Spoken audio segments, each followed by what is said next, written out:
salaamaaleykum Sénégal salaamaaleykum ñëpp metti woon na waaye muñ nañ ko ba yegg di gërëm ñi nga xamante ni ñoo jàpp ci combat bi yëpp pa imam yi nekk sama koñ ñi ma gunge waaw à partir d'aujourd'hui daal madame Diop est là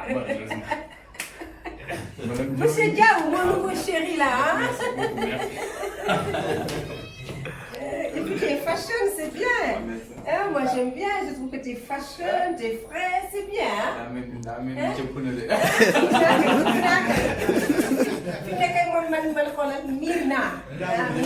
C'est fini, c'est fini. C'est fini. Comment tu vas, Diaw? Ça va? Je suis contente de te voir. Et je t'encourage. Je t'encourage beaucoup, je te félicite, je suis fière de toi. C'est bien. Hein?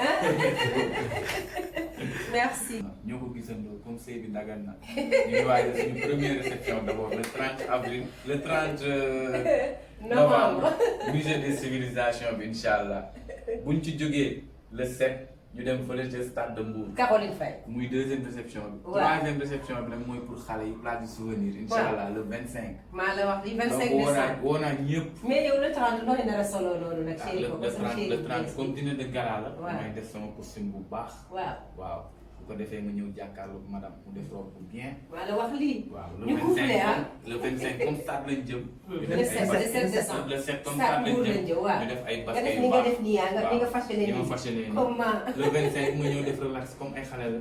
yéen a ñu def 3 réceptions incha allah. avec mon nouveau chéri.